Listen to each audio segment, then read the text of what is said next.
Go back, do that other sound again. That was great. The higher one? Yeah, I like that.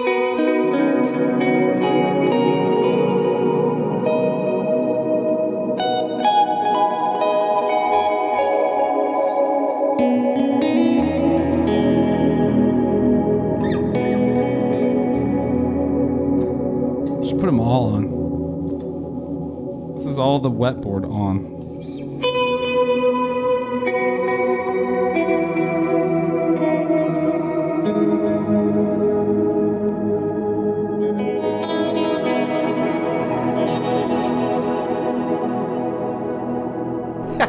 Guitar Friends, episode 62. My, how far we've come. Guitar Friends is on. Maybe you're in your car or mowing your lawn. Just turn it up. The Guitar Friends are on. The greatest podcast about guitar is on. As long as you don't count all the ones that have big guests and are very intentional about actually having guitar-related conversations. Guitar Friends is on. This is Guitar Friends with HW, Sooze, and John too. It's most about guitar, but also some other stuff will be discussed too. But it's most about guitar, unless we get distracted and talk about food or Teslas, or how annoying it is that Californians keep moving everywhere and bring their terrible ideas and ruin their state to Nashville. But no swing guitar.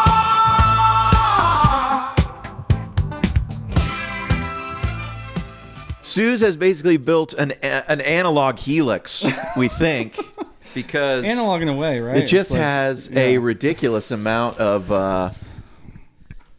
It just has a ridiculous amount of. I thought my mic was unplugged for a second. It just has a ridiculous amount of effects and possibilities on that board. You had everything on there for a minute. This whole the whole wetboard was there at the end. That's not even doing the timeline or the big sky.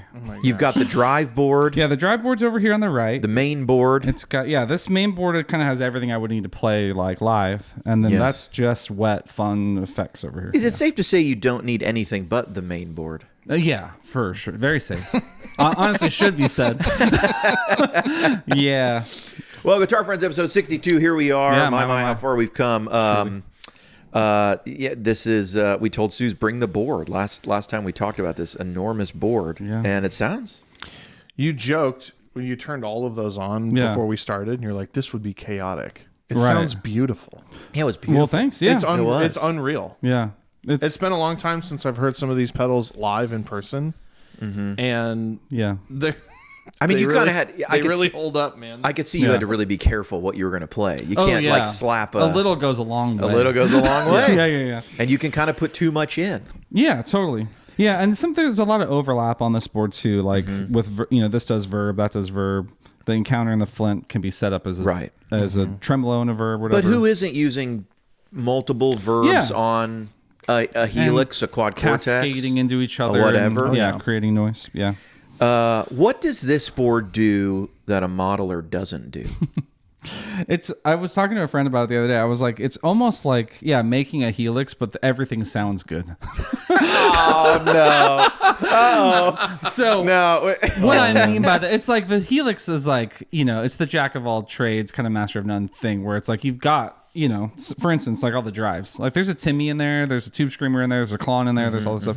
But like this was like, of the Klons, I really like this JHS, not a Klon. Like that's a Timmy. Sure. not like a imitation. So it's like Yeah, there's no kilt. There's no kilt in yeah, totally. in there. There's And you've no got ruby red, right? Yeah, and it's curated, right? Like I chose all of these pedals over Yes. 20 years of playing guitar. Yes. And these are some of these I've actually owned for. I mean, the Timmy and the Charlie Brown. I think I've owned. Those are old I had ones. those when I met you, like Oh yeah. 17 years ago, whatever. Yeah. So yeah. Anyway, so like, And that's a of very every rare. style, That's a very rare Charlie Brown. You've got is. one I- of I two, think it's right? one of two One is of what I two was with told. Charlie on there. yeah, the hand painted cease and desist. You know, At least one of two, at least with maybe that picture of Charlie. Maybe there's a different variation. yeah, that hand, for- yeah, painted, whatever. Yeah. But yeah, I mean, so every spot has been chosen What deliberately. do you think that's worth? You know, Sorry, I'm cutting you off. the here, whole but the whole board. the Charlie. Oh, the Charlie. Definitely more than a Helix. Tell the story. Tell the story though about that Charlie Brown. Didn't you send it in? Oh yeah, so I've had it for a long time. I think I got it for like $150, like at the time, like nobody Yes, cared, yes. And yeah, played it a ton, and the switch stopped working, and so I emailed them and said, hey, can I send this to you? Yeah, send it on. What is it? It's a Charlie Brown hand painted. They're like, send us a picture, So like I sent them a picture and I sent them the pedal and they got it, and I think they like grabbed Josh and was like, hey, like, Is it? Well, yeah, check this out, Yeah. almost like history type of thing. And yeah, they wrote back. They're like, hey, cool piece of gear. I think this is one of two hand painted. Like we almost like forgot that it was Yeah, out there. Like this is awesome. sure. So yeah, they fixed It probably, yeah, I sent it mean, back. that probably predates their whole. I think even probably them Yeah. even being in Kansas City, and Oh, maybe any maybe of those. so. He probably was the only person. I mean, he He probably made that, and He probably Yeah. made it. whoever painted it. Yeah, we did open it up at one point, and the board was different than all the other Charlies I've seen. Sure. So I don't know. sure. Yeah. Yeah. But That's yeah, probably it one of the sounds great. first. That's probably one of the first. Dozen made or something, or Yeah. 2 dozen made. Whatever. Yeah. Anyway, Wow. but it's a lot of fun. Wow. A lot of Wow. options. Too many, like you say. I like options. And Tonex. It's good to have options. Tonex. You're running the Tonex, Tonex. dude. That's doing the heavy lifting. Right in the center. I just want to say what I appreciate about this board is I think this board recognizes a reality that's out there for players like yourself who use a lot of verb, delay, modulation, a lot of sound stuff, where when you turn those things when you turn the mix of a reverb or a delay to 50%, you're at that point, you have to come to the realization, half my sound is this other box. Yeah. So if I was really caught up on the most authentic AC30 or Deluxe, well, half of it's half as important right now. Yeah. Because when the big sky is doing all that stuff, right? When you've got 3 of those in together. So I do appreciate about your board that when I listen to a sound like that, it feels like proper real estate, is being applied to the amp versus all of those other sounds. Totally. Yeah. Because some of the sounds you could be playing any amp. How could we know? Yeah. You haven't heard the the direct guitar for 30 seconds. It's all Right, trail at that right, point. Yeah. Yeah. Yeah, the Tonex is really great in this type of thing where I can put it. Some of the stuff's going before it, some of it's going after it, and so that's also a reason kind of to do this stuff is that you've got wet effects. You can put them wherever you want. I could have done this board first and then come out and done Timeline Big Sky last. Kind of like a Helix. You've got 2 lines, one on top. One Yeah, on that's bottom. right. Yeah, I was thinking that put the when amp wherever you want. When yeah. you started talking, I was like, man, this is like analog blocks. You know what I mean? You've got so much space. But Totally. instead of DSP, it's like physical space. Yeah. Right. What are you running there? What's the? This is the Sparkle. I think it's the clean one on the H30. TJ Sparkle 30 CH1 H30 clean. The So channel it's channel H30 one. Yeah, channel 1 H30, just clean. Yeah, Sounds great. dude, I love. How fast can you defeat every? There's no kill thing. Oh no, I mean, yeah, it would take a while. Click, click, click, click, click, click. I mean, it'd be faster just to unplug the whole thing. Can't you just load a new preset? Yeah, right. Empty preset loaded. You're this big board also is interesting. You're not doing a bunch of MIDI. No, there's no MIDI at all. No MIDI at all. I was going No. to say, is there any MIDI being sent? Yeah, the Boss can send MIDI, and I've done that before with the Timeline of So Big Sky. what do you use the Boss for?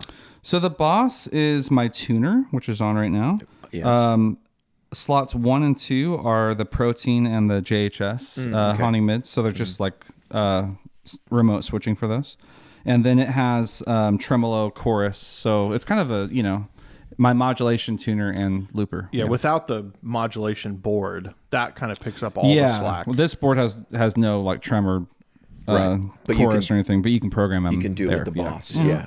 So it's your if I have to only take this, it'll do the job. And it has, obviously, it's more like if I need an octave or I need whatever. I know. I remember when the MS3 came out, and I was like, "Dang, there's a lot of so stuff in cool. here." You're almost really using it like an HX Stomp would commonly be utilized on a board, sure. except you also have like kind of the option to have more loops, because that obviously has more loops than an HX Stomp. Yes, and it has all kind of the all the effects and stuff like that. No amps, which is the Tonex is doing that. So yeah, I love it. I realize it's kind of outdated now, and has a very specific audience. But yeah. Hey man, there's guys still using the M9 and love it. that is true. That's true. Is the Tonex inside of a loop in that thing? To No, where it you comes can... right after the boss in line.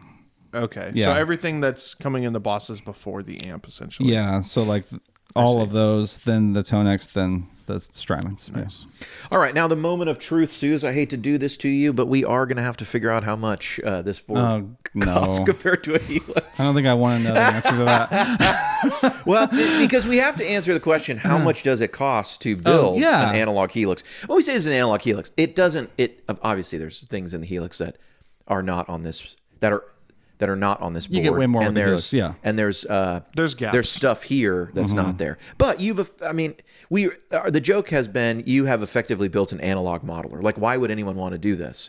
And it's like, well, just because you can, or it's fun. And they sound so, like you were saying, like you haven't heard the El Cap for a while. That sounds better than the tape delay in almost any other modeler I've ever. It just sounds so It good. is a noticeable difference. Yeah, it specializes in that and does it, I'd say, the best out of anything I've heard. That is kind of the appeal of pedals in a way. You get to like customize your board, and you get to decide what's the best thing, as opposed to because I think it's true of every modeler: Helix, Quad Cortex, Kemper, whatever. There's usually some class of effects that you will feel like is lacking, or you'll know like, well, like this does everything, and I love the delays and I love the drives, but the verbs aren't as good as XYZ. This was your old joke like years ago. I think you said, sorry to bring it back up, about the Helix. It's just funny to see people say like, "Oh yeah, I love my Helix." I did add a Big Sky and a timeline, and I got my compressor. I had to have my compressor. Actually, I put Tonex in the loop. Now that's and it's like, okay, it's like so you're actually trying to replace everything. Right, you start to go back the other direction. All right, so let's do a rough estimate. What's the first? You got the Prism fast. You like lightning fast. You tell me the numbers. I'm going to add them up. Okay, these are somewhere between new and used. I don't know. Okay, so 150 Prism. 150 Prism. 200 Kilt. 200 for the Kilt. 200 Ruby Red. 200 Ruby Red. 100 for the Nauticlon. 100 for the Nauticlon. 125 for the Barefoot. Gosh, the double barrel is probably like 250. Yeah, that probably sounds right. Gosh, the Charlie. Let's just say a Charlie, not yours. Okay. Yours is very collectible. Maybe 150. Timmy 200. Yeah. You're catching up? You're good? I'm good. So just your drive board. Yeah. Yes. Take a guess. 1,000? It's 1375 is what I got. Just like making things louder and gainier. This is not going to be good. And can I also point out, we haven't even turned any of them on yet since you've been sitting down. That is so true. I didn't even get over there. We'll do it. They're essential. They're essential. They really are. The compressor, like 150. The Boss. Oh man, I don't even know. 200 for the Boss. 200 for the Boss. Yeah. Protein 200. Tonex, what, 150? No, that's the big one. Well, I guess I was like they go for like three. They're like, used you might be able to get them for 300. Oh, okay, 300. Well, new they're what, 399, right? I have no idea. So 300 for the Tonex? We'll call it 300 for the Tonex. Just do 300 for the last three. So Timeline 300, Big Sky 300. Can you really get a Big Sky? You can't get that new Big Sky for 300. Oh, I'm sorry. It's the And can you even get a Timeline for 300? Oh, for sure. No. Used. No. Well, that's what I'm saying. Are you sure? So okay. Let's go 350, 550. We'll call it 300 for the Timeline, but we're gonna have to say for the Big Sky. What's the new big? It's hard to find those used. Yeah. We'll be generous and say 550, Sooze. Oh, thank God. Total for the main board. Oh, just these two, and the drive. Okay, 3,000. $3,075. So we were at about $1,400 You for guys, just can we the drive stop? This pedal. is embarrassing. About 14. So your main board's 1,600. Your drive board was about 1375. You know, Good. and we're at lands. 30. So we're Okay. El Cap. I'm laughing. and too we're about to because- get to some expensive I know. stuff I'm, here. I'm laughing Yeah. too because the Chroma console's on here. Yeah. Well, no. The Okay. hologram. The Okay. El Cap 350. Flint 350. Microcosm 450. Memory Man 100. There you go. Juliana 200. Oh man. Encounter, I think 350. Did you get that free? I did. Yeah, there you go. 350. And the Nucleo is like 450. That's like the most expensive Okay. thing on the board. Okay, I That's want the you to Big Sky. get. That's the most expensive one by a good amount. I have. No, Grant- the Big Sky was. The Big Sky was the 550, most yeah. expensive. No, I mean that board was the Oh, most yeah, expensive yeah. board No, by a big 100%. amount. Yeah. It's like they're all computers. What is what do you think your total board right here costs? We haven't even. You don't even have a guitar yet. I mean, just your rig Also, here. it should just go. I should just say there's more pedals at home that didn't make. They didn't make this board. But this is what you chose to No, this mobilize. This is yes. What do you think the total is? Gosh, 6,000.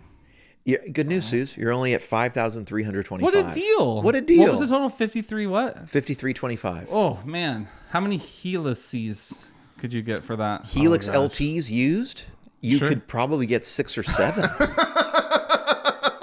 I think you get 7. I think you get 7 used Don't even get me Helices. started on HX stomps.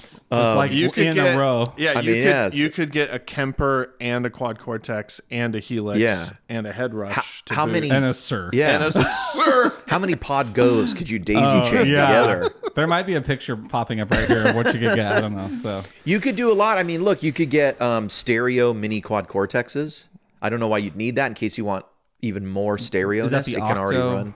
Yeah, that would be an cortex? octo. Yeah. That would be an Octo. octo cortex. pretty cool. Yeah. You could. I mean, I love it though. 5,300 is a lot of. Yeah. That's a lot of stuff. But this is. I think this is a. You could get one Collings guitar maybe. I was gonna say there are singular guitars that would cost this. You know, True. Like those Elliots or. Yeah, Elliot Oh, yeah. too. Yeah. Yeah. And, tons of Gibson custom shop stuff is. Oh, on there. that I mean. I think this is a good number to me that we've come up with here to like replace a modeler because I do think it's kind of funny when you add up everything in a modeler. A lot of times they add up every amp, every cab, every verb delay, blah blah blah. Yeah. But you've actually picked out What I would use. here's my delay. Here's another type of delay that doesn't do what this big box delay does, right? Because you're not like, oh, this is my digital delay, this is my analog delay, this is my. You've got one that kind of does everything. Then you're like the El Cap, I really can't replace it. You've got like you've got the big verb, the big Sky, but then you're like the Flint does what? Spring really well. It's Hall got really well. harmonic trim. Yeah, it's Harmonic just things trim. that aren't anywhere else. Yeah. Yeah, and then you've got like the Nucleo's unique. Yeah, The Microcosm is one of a kind. Yeah. The Juliana has tones that don't sound like you just don't find it in like the Kemper or that Boss unit or the HX. Most of the time I'm on the random LFO setting, so Yeah. it's like a tapey kind of. Right. It's unique to that. You know, it's cool. So it's like when you actually pull out like here's the actual usable stuff. You might be a little overboard with the drives. Like I think realistically, if you didn't have that whole drive board to fill up, I'm thinking 3 of those pedals disappear For sure. in terms of use. Yeah. Right. I bet Definitely. If you got like a slightly bigger main board, you would take the 3 of your favorite drives and put them on that. Yeah, totally. And I did kind of spec that out. Like, okay, if I just don't have this board and just get a bigger main board, what would I bring over to it? Yeah. You know, then I could do 2 boards, whatever. But Yeah. I don't know. So It's I mean, truly $5,000 ridiculous, feels like a but- good. That probably is what you'd have to buy in gear to like replace. If you're a person using a modeler or you're a bit of person, Yeah. I think about $5,000 is If you probably want all where you're those going to end up. options, yeah. Yeah. And where like it's we like, said, there's still more options. Well, not than even that, all of you them. know? Just not a- even all of a them. just usable these. set. just like what I Yeah. think like a normal person's like, I use this, I use this. Because there's always stuff in there that you're like, I never use that pedal. Or, there's always pedal models you're like, I don't use that Right, one. Or I've tried, Tons. yeah. Probably more I don't use than I do use. Yeah, you know, for like all sure. the Yeah. time. Yeah. Yeah, Anyway. $5,000. Costs $5,000 to get a Helix if you don't buy a Helix. Or a Quad Cortex if you don't buy a Quad Right. Cortex. Or Yeah. a Kemper if you don't buy a Kemper. Or if you get the Fractal, the 3 with the floorboard, that's getting kind of pricey, right? Yeah. Probably, yeah. If you I buy it haven't looked new for a and while, stuff, but- yeah. Yeah. This is also much larger than any of those things. Oh, I wouldn't want to travel with this. I barely wanted to bring these here. Is this the first time that you've taken this board completely For out sure. of the house? It took you It might be the last. It did take you 2 trips to get it all down That here. yeah. It was very comical watching you walk in with your little bag with a QC in it. Oh, yeah. And then all of this. I know. We're gonna hear your board later, I guess, but Maybe. Yeah, we'll have to check that out. Sooze, give us a couple more I'm tones. feeling and then we'll- a little self-conscious now, but Yeah. we'll hear it. No, I'm just- Right. Sooze showed up to That's the funny. biggest truck on the construction site. Definitely. Can you, Sooze, show us some tones and then we'll... I want to hear we'll- some drives. Yeah, let's Yeah. hear some drives and then we'll I don't know, we'll talk about something else. okay.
But yeah, that's all the drives. Dude. Some stacking involved. The kilt. I love that pedal. Yeah, dude, it's really great. What a cool. You know, I don't know what changes they did. This is the 10th anniversary, the one that just came out last year. I guess they're using different components or whatever. But I had the old one. I remember liking it, but I've been really loving that and the Charlie Brown. The Charlie Brown is like, Yeah. I couldn't have like described what it sounds like, but as soon as you turned it on, I was like, oh, this is like nostalgic almost. Yeah, for You sure. know? That and the Timmy are definitely like the most me. Kind For of, sure. You know, like my personality. Yeah. For sure. Yeah. Which pedal can separate the stems of my MP3? Ah. Something it can't Right. do. I know John's really big on how we use the Something stadium. it can't do. Oh my Something gosh. it cannot Oh, do. gosh. Okay, I have a question. Here's a good topic, and kind of segueing into a related topic here. I haven't given you guys this ahead of time, so if you need time to think, it's okay. These are always the best. What do you think? Because I got this question on the Tone Junkie podcast, and I was like, I'm going to save this for Guitar Friends. Mm-hmm. Maybe I'll talk about it there too. Sometimes I just talk about things that we talk about, or things I've just thought about. Sometimes You I like to talk a lot? Sometimes And think a lot. sometimes I record Tone Junkie podcasts, and they get. I mean, basically too hot for YouTube. You know what I mean? I start to realize I may suffer some real financial or, maybe what's it called? Can they take away your citizenship or something? What's that called? Civic damage or something? Yeah. For some of the opinions that I try to express. So I just have to steer clear. So, they usually get deleted. And there is something cathartic about, ranting about something for an hour and a half and then just going, that'll never see the light of day. Sure. Wait, you record an episode of the podcast and never put it out? It happened twice in the last 10 days. Really? Where I just go, I like that. or I just go, we've Hey, you know gone what? so far off the reservation. Yeah. This party was killed. They never made it to their destination. I We're gotcha. going back home. You can just realize it. Yeah. Sorry to interrupt. No, good. No. I mean, I got us on this tangent. Yes. Well, You had a question. there's a lot of files, John. You had a question for us. Files. It's hard to. Sometimes a lot of files. All right. It's hard to stay on And subject. they put a search box But right we're up gonna- there. So we're it's gonna- like we're gonna you can stay just on search subject through here, them. It's but pretty wild. Anyway, so If you had to pick one, you're a newbie coming into guitar, or rather some student comes to you, right? I'm learning guitar. I want to buy a Mexican Fender. They do kind of sound like that. They're young, Those little kids. impressionable. I'm learning guitar. What is the easiest modeler? Easiest modeler. Not the best sounding, not of the big ones. Of course, there could be some. But what would you recommend to someone? They're like, look, dude, I just want something easy that can get great tone. I kind of know how to put together a pedal board. I'm an analog guy. Like, I've got some pedals. I'm not a super gearhead, right? Like, I'm not, maybe I don't have the whole trifecta, but I've got 6 pedals I've been playing. I know how to play the guitar. I need to go digital for either church or a gig or whatever. I need to get more into it. Or I want to start carrying it around because I see other people and it sounds great. What's the easiest one that's going to get me like good tone? No budget. I mean, it's not like you have to stay under $400 or something. No budget. Just, you know. So I have What are you going to choose Axe 3? Yeah. Axe 3 with the app. Oh my gosh. I have a follow-up question. Yeah. Are we trying to say, is the question, what is the easiest one to get sounding good if you have no idea what sounds good? Or is the question... No, I think like you have some knowledge of guitar. You're not a complete newbie, so maybe the newbie thing isn't the best way to put it. But you have some knowledge. Maybe you're not the most experienced, but maybe you are experienced, but you're just new to digital. Okay. And so... Like you used to play 20 years ago, you want to get back into it. Yeah, or you've been playing, but you're like, I have an amp and a this, and You're tired of carrying around 3 pedal boards. Who is Yeah, who isn't? What's the easiest modeler? What do you recommend? Ease of use. I know what I'm going to say. I think to me, it's mine's obvious. I want to hear what you guys have. To me, I would tell anybody it's... Hold on. I'm going to stop. You didn't want to be I don't want... Okay. I might get shade for this, but I would say the Kemper. Like in terms easiest to use. In terms of like, I have just seen people never see it and play it. They plug into it, they pull up a thing, and go, "Oh, that sounds really good." Wow, I was going to title this video "What's the easiest to use?" Now I'm going to title it with your face and like a crosshairs on you, and it's going to say, "He said the Kemper was easy to use." Yeah, and that's. I mean, it's not. It's, I was literally about to say anything but the Kemper. Wow. Okay, interesting. Now this I will qualify. I have gotten some of the best sounds in the fastest amount of time with a Kemper, hands down. There's not even a question about that. There's nothing to like tweak, or you have to add a compressor here. Make sure you put one behind. Yes. Where's the EQ? None of that. Like the That's moment I interesting. got it, I played something. I turned the delay and reverb up. We've done it on the channel. Like, what were those settings? I just turned them up. I don't know. Very indiscriminate. That is like the most common question we would get on all the demos. What are your delay and reverb settings? And I always say, I just turned it up. Whatever they like ship it's with. it's the whatever. It's but hold on. same one you've been getting. I just turned it up, and it sounds good. Now But it's that's the thing, though, is that when you get a Kemper, what's on there? There's a bunch of stuff on there, and you don't even know what it is. Let me just qualify my answer a little bit more, and then you guys can tear me apart. Yeah. But I would say if it was a student of mine, like you kind of set it up. I want, what should I get? Blah blah blah. What would be easy to get good tones out of? I would say I'll get you a Kemper or a player, the small one, and I'll put like 3 things on it. It's not a ton, right? Just like a couple tone junkie stuff, delay, reverb, whatever. It's not going to be easy to tweak, and that's the thing. If they want to get in there and start making stuff, yes, the UI is weird, the app is strange or whatever. But that was just my approach to the question. Well, if you get them, they can tweak like the couple things, treble, and they can tweak the EQ. And I find that I will say this. I think the Kemper app is actually one of the easiest to use. And I'll just put it like this. The front of the Kemper, I see how it looks confusing. But the Kemper app, because it's that little bar is so simple, it's just 4 effects, the amp, the cab, 4 effects. You never have to draw any lines to make sure your inputs reach your outputs. You don't have to like, wait, do I put an IR before the amp and this? Totally. So it is a bit limited in a way that actually forces you to get to a pretty straightforward rig. Those things can be empty, and maybe you could say like, okay, it's not super intuitive to figure out that like a right click gets me to options. But I feel like people using a computer, you could pretty quickly figure out how to pull up an effect in there. So for that, I would say, even though you don't have as much flexibility with routing, that actually does lend to it being easy. Sometimes a little bit of limitation goes a long way. It's like having the bumpers on the bowling alley. Yeah. It's like you are going to hit some pins. You know what I mean? Like you're now guaranteed to hit some pins.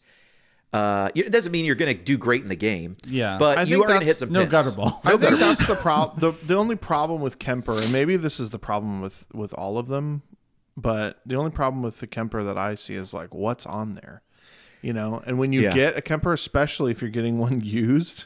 If you're getting one used, though, you the probably patches have and Tone Junkie stuff on it. This is what I found. Is actually if you buy a used Kemper, you're more likely to have like the Tone Junkie stuff free on there. pack at least on it. But that's the that's the problem though, is like it could, or you know, you could have dialed it up. Like for instance, I just sold a Kemper back to Guitar Center recently, and he plugged it in to make sure that it worked, and it was on like a direct profile, and he's like, "This sounds like terrible." I was like, "Well, it's a direct profile," so it's like you could just open it up, and that's what you get. That's true. And it's been so long since I've had like the brand new out of box experience with really any of these things.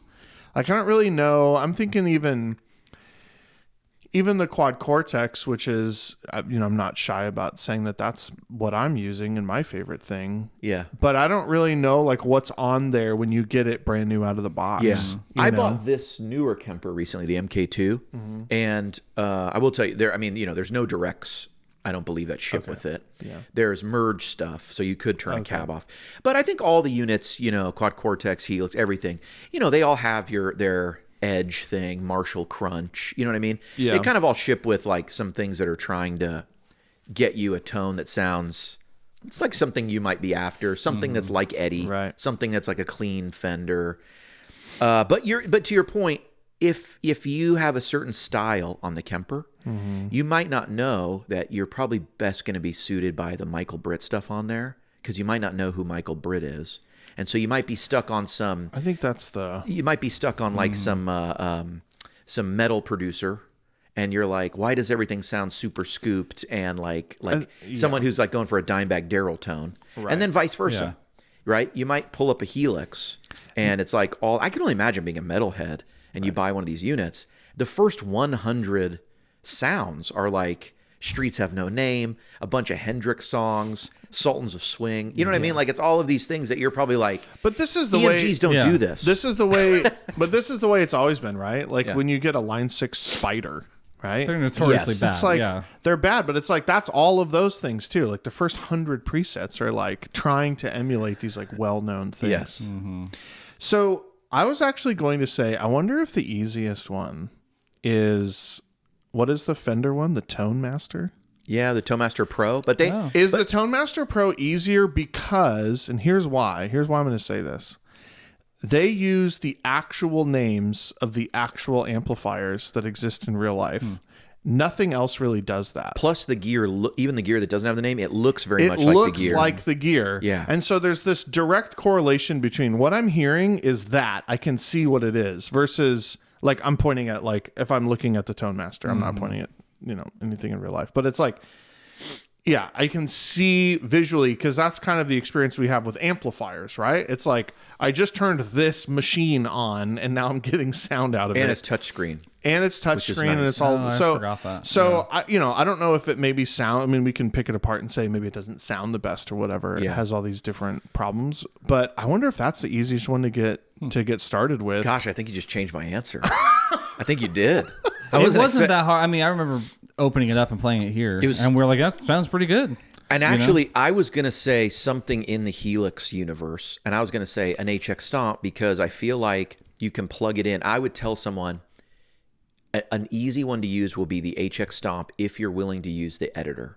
Yeah. I would tell someone it's easy. And when I say easy too, I would tend to lead someone towards something with 3 buttons over 15 buttons, right? Yeah. Just because if someone's saying, I want something easy and simple, I'm thinking, all right, you want to set it up like I did a video setting up the HX Stomp for easy worship tone, more or less drive, more or less delay and verb.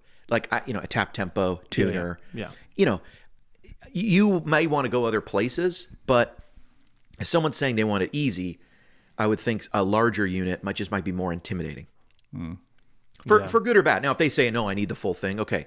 I think Helix is generally easy to use, but the HX Stomp, actually, as I'm thinking about it, is actually kind of difficult to navigate because the screen is smaller. It's a little hard to see what you're doing. You got to, the newer Helix, I would say, has the touchscreen, and a lot of the reasons I was going to say the new Helix Stadium is easier to use. You're actually pointing out that the TMP is actually, I think, even easier. So I might actually say, yeah, the TMP is even easier. And one of the things I like about the Toemaster Pro is usually I would say one of the hardest things to understand is making sure your input gets to your output. Imagine you know nothing about these modelers, right? Oh, yeah. It's like often that can be the thing that's confusing people, or they're going, why am I hearing this? Because I've seen these on posts online. Yeah. Why does it sound terrible? And people are like, well, because you're sending a direct signal from your guitar also into the end. Yes. So like you're mixing your signal because you have two inputs. Yes. Or they're going, why doesn't this work? And it's on the Helix where you're not continuing your top line down to the second one. You're sending out the inputs, right? Why doesn't my delay work? Why doesn't my this work? How come there's no cab? Right. But on the Toemaster, it lets you do rerouting, but it's fixed reroute, like little diagram choose things. from the little You diagrams. choose. Do you want it to be straight across? Do you want it to be like this? Right. Do you want it to split here?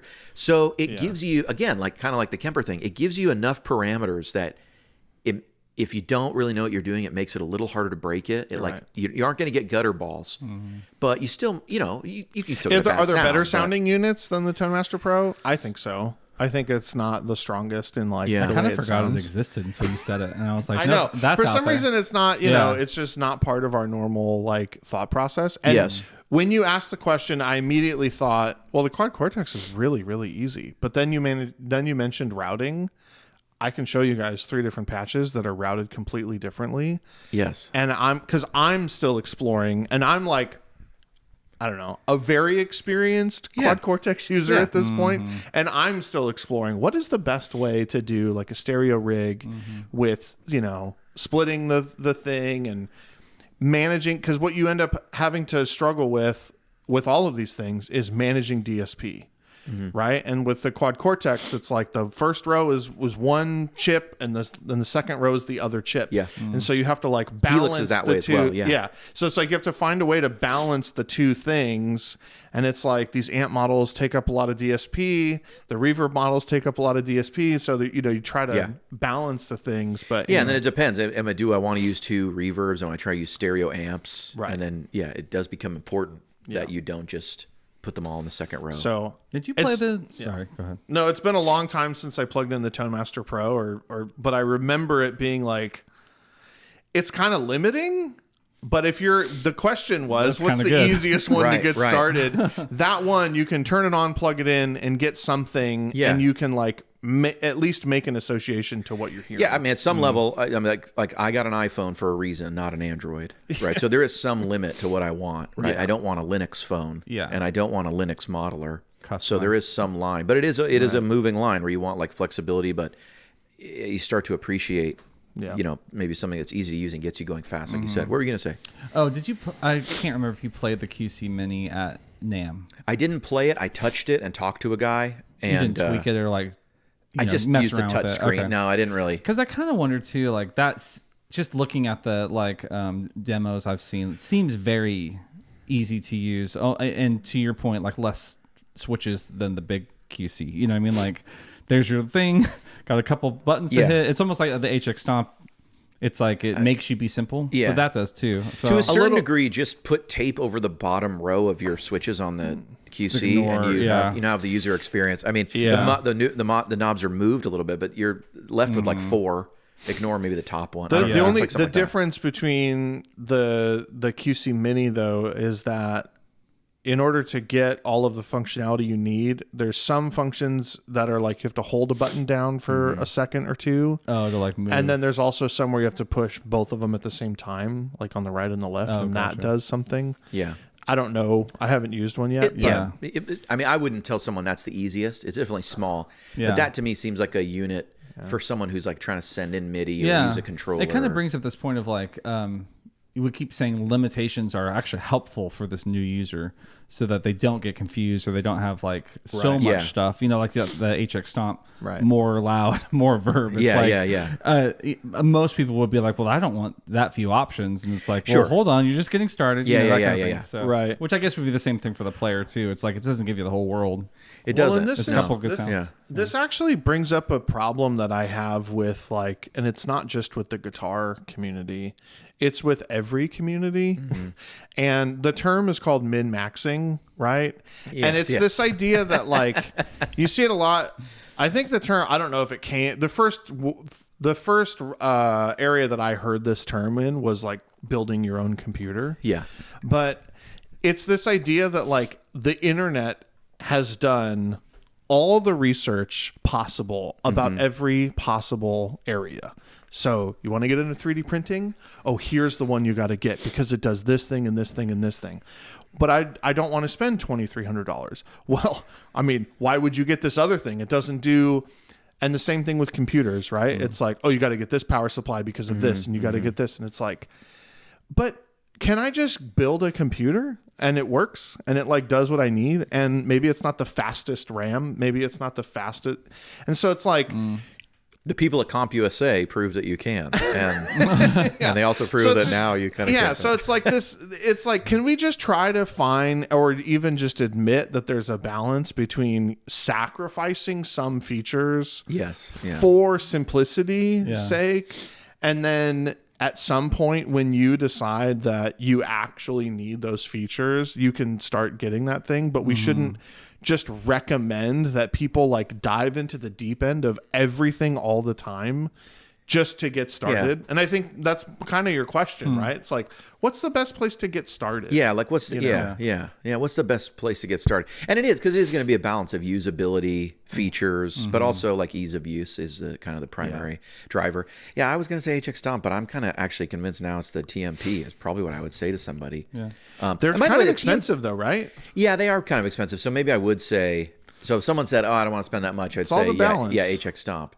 Yeah. But, that's if you want amps, though. I mean, you know what I mean? If you said, I don't want amps, I'd be like, I don't get an HX Effects even. You know what I mean? But then you're in a different, that's not really a modeler at that point. Right. But, that's interesting. I will say this about the Toemaster Pro, not just because I'm going to try to get them sponsored the podcast, but because it is a great sounding unit. Okay. No, I will say this. The Toemaster Pro, that deluxe model in there was very good. They've added some stuff. I find that, I throw some IRs on there and it is a great unit. The biggest limitation for me is there's not a dumble. There are some big holes in sort of what it offers compared to the other units where it's like, we have a bunch of everything. They've really prioritized the Fender stuff, which is good. It is a Fender product. But make sense. It is a Fender product. And some of the tones on there are egregiously bad out of the box, right? Some of like the metal tones that they've put in there we ran into a couple there, are shockingly bad. So it's not like it's, slam dunk in all areas. Like limitations. Please still sponsor us if that's a thing. Yeah, I thought about that unit a lot. They're in a weird spot because it's like they have obviously the trademarks and the rights for all of their stuff. Right. They were producing the EVH stuff, so they could do that. Yeah. They could get that. They had a relationship there. You have to produce some pedals that they don't make, so you got to put a green scream thing in there. Then it's like you get into this territory where it's like, okay, I guess we have to put in a Marshall and a Vox. Right. But we can't say what it is. And then it starts to go even more. It's like users start to go, well, I want an orange. I want a Dumble. Right. Where's my Mesa Boogie dual rectifier? Because the EVH amp is a thing, but it's not all the things. Right. And so it's like, it's harder. It's metal. Right. It's metal or it's hard rock or it's whatever classic rock. Like it can do all that, but it's not every flavor of those things. And so then you get, it starts to be this thing where it's like, yes, it's not just someone coming in who's like, I'm a modeling company and we can model all the gear. It's like one of the brands putting their name on all their stuff in a digital version plus, oh, by the way, we got these, because you have to, because guitar players would just be like, imagine if they didn't put that in there. People would be like, what? They didn't have a Marshall in there? Or they didn't have a Marshall or a AC30. Vox. Or even if you went further, if you didn't have pedals other than Fender. That'd be crazy. Right? Crazy. You get all the Fender, but nothing else. Yeah, Fender's known for a lot of things, but pedals is not one of them. No. They exist, but it's not like people are clamoring. Isn't that weird that they've never been a company that's had a success with pedals? Even Marshall kind of accidentally made a classic. Even I owned a Vox pedal. Yeah. What is it? It was like an overdrive pedal. Yeah, they were Really? good. I mean, Like when I was in 8th grade. Yeah. But like they Okay. existed. well, Do you know what I Fender has mean? made lots of They have pedals tons of over the pedals, years, yeah. like Yeah. delays, reverbs. But they never kind of like Really quite take off. Yeah, they never Yeah. take off. I think they're never taken very seriously. I think that's Yeah. why. That's a weird thing too, because you got Fender making like custom shop instruments and then these super expensive amps, right? Like the Joe Bonamassa signature low power twin. Right. And people pay a lot of money for those. And then they're like, check out this new pedal. And people are like, ha, toy. Yeah, It's strange. that is Well, true. In those people's defense, aren't they like plastic and like No, I think they've made a lot of metal ones. Yeah, have they've made a lot really? of serious See, pedals, I but think that's the thing. It's they like, have their marine layer reverb, I believe it Oh, is. yeah. I've watched the demos. It sounds good, but I don't know. It's It's tough. like a stay in your lane situation. It's like, we yeah. don't need you to do this. Like, we've got all these companies over here, like, stick to guitars and amps. And I, think that's, for me, that's what's it. interesting to me is they're one of the few companies whose lane includes guitar and amp, but not the little thing in the middle. Because like if Marshall or Vox comes out with a guitar, you're like, stay in your lane, Yeah, right? we don't Right, need stay in this. your lane, We don't- man. And didn't Vox make guitars, They made some right? guitars back in the okay. day, yeah. But I thought the same thing, yeah. they were contract manufactured by other people. you know what's So so it's not even like just they have their name made on it, it. right? you know right, what's right. so funny too? In my brain, I wonder how many people have this. When you said Marshall makes like, why doesn't Marshall make guitars? I immediately pictured a Les Paul. They do make guitars, And yeah. then I literally had to be like, no, the Gibson makes Les Yeah. Pauls, not Marshall. different Like company. in my brain, they're like, they go together like a Fender amp and a Stratocaster. Do you know what I mean? That was Yeah. weird. Oh, That was that a is weird interesting. thing that just happened. Yeah. So When I moved here, Yeah. someone pointed out to me, they said, isn't it weird that Gibson is in Nashville? And I said, what do you mean? And they said, well, Nashville strikes me as like a Telecaster town. And I thought, I funny. see what you're saying, yes. But the Telecaster, I mean, Fender is very much a California company. That's kind of like in their DNA. Right. You know? And I see that the Telecaster is that, but, and Gibson is, and I see how maybe the Les Paul rock and roll, that actually screams more Hollywood to me. Right. You know what I mean? Than Yeah. rock band kind of, you know, so Yeah. that is funny. But I'll throw this out there too. I was just thinking Yeah. while we're talking about modelers. I'm still kind of surprised that Boss really hasn't entered this space like with a huge splash. You know, like a Helix, a TMP. Like I'm thinking like, yeah, Yeah. Fender came into the space like all of a sudden, and we're like, this is pretty good. Like we liked it, and you just mentioned it as an easy to use thing. And I'm like, and then you were saying, yeah, they're not known for their effects or their pedals. Boss certainly is. yeah. And it's like to have all of their like analog delays and digital delays. Well, and they've their- done stuff like that though. They've got a bunch of multi effects, but Yeah. I think anytime, and maybe it's just a personal thing. Anytime they've gone into this as amps and effects and everything like that, I just kind of write it off. Like I look at the thing and you I'm do, like, yeah. But they have the, they make the have a line of Katana? modelers. Yeah, they have the Katana, and then a lot of people really like the Katana. is But that the one that's an amp also? It is an amp, yeah. But it's also like a It has a bunch of effects. yeah, and on the board. what's the one that has all? It has a bunch of amp models. People really like it. is it the 1000 thing? GT's? Yes, the GT. 1000? Yeah, and it's the one they made it in a little pedal, like it's a little brain. You would like it. It's Okay. like the size of a Yeah, big sky, it's basically. like that, yeah. yeah. But you know what I mean? Like a Helix feeling thing or like No, almost the yeah. next gen. I know. I type of wonder if thing. Roland is But just dude, too they've busy made- making keyboards. I think they would say. I Stay in think your lane. yeah. I think they would say we have made a bunch of those. The GX, but the difference is what I was thinking was the GT1000 Core, the Core model. Yeah, it's like a is the smaller one where it's yeah. like it's all the GT1000 stuff. Yeah. The GT1000 is $1,200. It's trying to be so it's like the top of the Boss line. I think what they're trying to do price wise is it tries to compete with the Helix LT. I don't think they want to go Okay. above that price point, and I think it's because Boss isn't a boutique pedal company, so they sell things for cheaper. Like I bet Boss most of their units move through Guitar Center, Musician's Friend, and their BD2s, DS1s, DD6s. They're very like they do a lot, but they're compact, they're small. They tend to be cheaper. Like Boss really gives you like a pretty solid price point. And I think their modelers, like I'm thinking in the comments, what are people going to say about what you just said? I think they're going to say, are you serious? I've been asking you guys for years to support Boss modelers.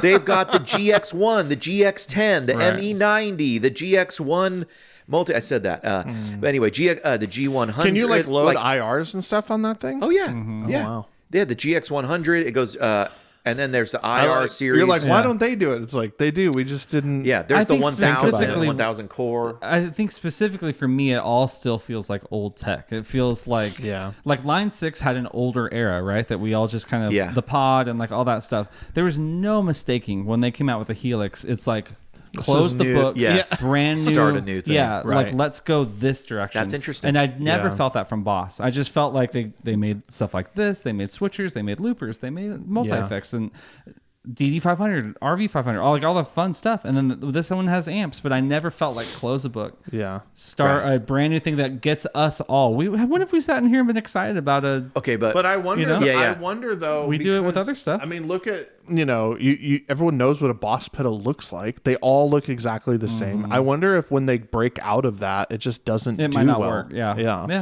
Here's a question for you. Did you buy an RV500 or the DD500 when they first came out? Or did you buy it later after Maybe they were within the first year? Yeah, or two. okay, Yeah. Because I had the timeline. I was like, oh, how is this better? Like, I don't know. What I saw from that was it felt like... Now, what was the price point on those? Were they cheaper than the timelines and stuff? Maybe a little, like $3.99. I think so. So that's kind of what I feel like they maybe do on purpose. And it takes like the community a little while to like try stuff out and say, no, this is good. Because like what you experience with that MS3 is like the tones are good in there, but they don't sell that as like... I mean, I'm sure in the marketing they say amazing Boss effects plus this looper. But I don't hear people say, would you get an HX Stomp or a MS3 to be your all-in-one kind of pedal? Yeah. But the way you use that MS3, it kind of takes the place of if it's your all-in-one, you can use the trems, the octave, the chorus of this, and it has another purpose. So it becomes like the Swiss Army knife. So I noticed like they're not even really regarded as that, as like the Swiss Army knife. Yeah. Like it kind of seems like they're, at least in my mind, in a lot of it, they're not the top of mind thought in any of the problems they can solve. They're the second or third. Yeah. But I think one of the reasons that maybe we overlook them is the pricing strategy is for them. They want to go lower, and probably they want to go lower. I would imagine Boss sells a ton of stuff throughout like Southeast Asia, throughout Central and South America. I know there's a ton of Boss stuff out there. It's readily available and it's affordable. Same thing in Europe. It's really affordable. So, whereas a Big Sky in Brazil, I mean, it's like a bar of gold. You know what I mean? It is because the exchange rate is is not in their favor. Right. And then it might be worth whatever a Big Sky is worth in gold. It might be really it's way. I mean, it's like a lot. Yeah. And I'll tell you, I run into that on the modeling or on the capture side. There's been a lot of pressure in a lot of the markets to keep stuff cheaper and try to figure out how low you can go with the pricing, because there's a lot of parts of the world whose currencies have not done as well as the dollar, like post 2020. I get emails from people trying to explain, I want to buy your pack, but I'm in Argentina, Brazil, somewhere. And they explain, here's how much I make a week. And then what I'm realizing is the equivalent to us is, that pack that you're selling is the equivalent of like $75. And so they're like, because I'm converting into dollars and it's like I'm getting killed. And then your everything pack is like, it'll take me 2 weeks pay to buy the everything pack. So it's really like my everything pack is really the cost of a nice guitar there. You know what I mean? What we would spend on right? It's like, oh, I'll buy this, sir. To them, that's like, whereas here we're like, no, it's literally a tenth, right? It's a tenth or it's a 20th of that. Yeah. So, there's a global market out there that that's I think, there's a big demand for keep this, that where the top of people's budget, the nicest thing you run into is like, wow, a full-fledged modeler for $400. That's like the splurge. Yeah. Yeah. Yeah. And also, so take your $5,000 board out of your Sooze. Right. You're out of now touch. I feel terrible. 5,300. Yeah. Dude. Yeah. Seriously. Well, I mean, you've also been building it for 20 years. Yeah. It's not like I didn't get it yesterday. It's not like you just all at one time. Some of these you just got pretty recently. Yeah. Well, that's true. But I think, kind of going back to the whole monster board thing too, it's like, this is what you can have if you take it slow too.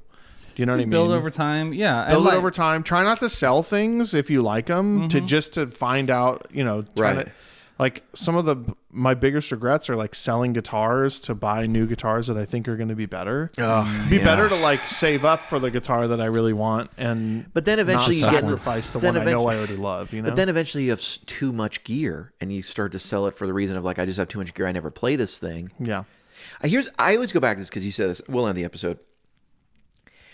I always go back and forth on this advice where I go, don't sell guitars. You'll always regret it later. But then I think about, no, probably 8 out of 10 or 9 out of 10 of the guitars I sold, I never think about again. I've completely forgot that I even own them. Yeah. And then and sometimes I look at old pictures, I'm like, oh yeah, I've never thought about the guitar. I've never missed it. It was just some piece of gear I had. But of course, there's always the few that you're like, I regret it, and I could have kept everything. Well, that was what Michael Britt's advice was, right? It's like, sell the guitars you like and keep the ones that you love. That is still good advice. It's good advice. But then you sell Trini and everything's upside down. Right. And then also you're like, do I sell love the one this? you love the most. Right. And then, but it's like when you're right about to propose, you know, and you're like, do I love them? Do I like them? I think I like them. I know I like them. Do I love them? They're kind of annoying, you know? Wow. Is this a red flag? Everyone says this is a red flag. I don't see it. Is it going to become a red flag? You know what I'm saying? That got deep. At some point, you just got to jump in and hope for the best. Yeah. I mean, sometimes Are we still talking about Stratocasters? No, probably not. Okay. Sometimes you just gotta get pregnant and see what happens. And I'm still John too. I'm still John too. I will say this: it goes against conventional wisdom. We'll end the episode here.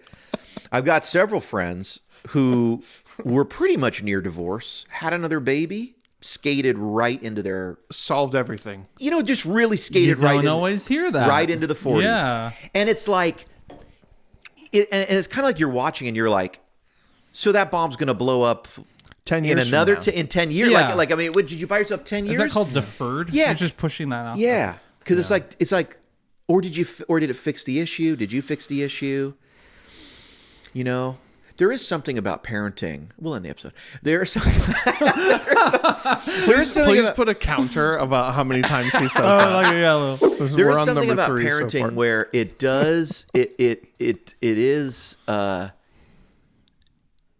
there is a type of peace when everyone's unified around being busy around these things with the kids. Yeah, it forces you to be less selfish because there's this thing that will die without you that you're trying your best to keep it alive, and you also happen to love the thing, and then everyone's love is focused on this one thing, and it helps you realize that you have a lot in common. It's a big unifying. It's a big unifying thing. Yeah, because most decent people find it easy to want the best for their kids, and so you might have some disagreements about what is that, what school should they go to, what college should they go to, what should this, should you know what I mean? Yeah. Should we let him wear that shirt?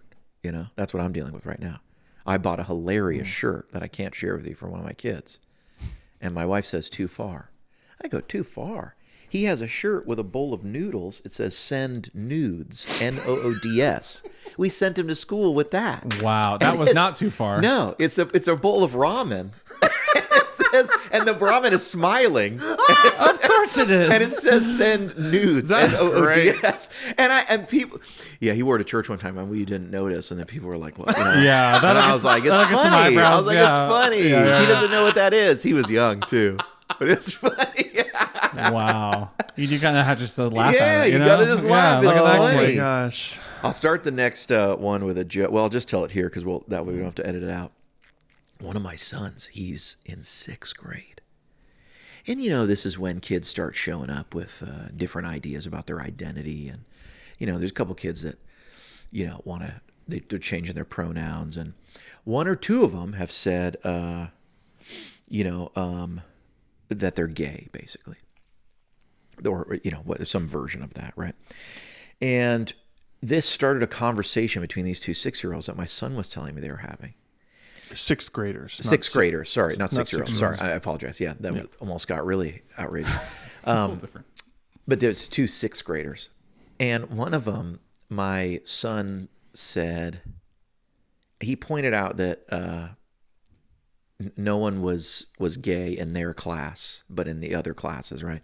And then someone said, and then he basically they were having a conversation, and one of the little girls said, "My son has food allergies," which is the context of this. She said, "Well, you can't be gay. You're allergic to nuts." Which I thought was just one of the craziest things for a little 6th grade girl to say, because he does in fact have a peanut allergy, and I just thought, what a great like tie-in to like the real, you know. And but that is the age where they start walking in and it says nut-free classroom. They go, Oh gosh. you know what I'm saying? Like it's such a weird. Anyway, all right, guitar friends, we're out of here. I've been HW. I'm still John too. No, not the Sooze.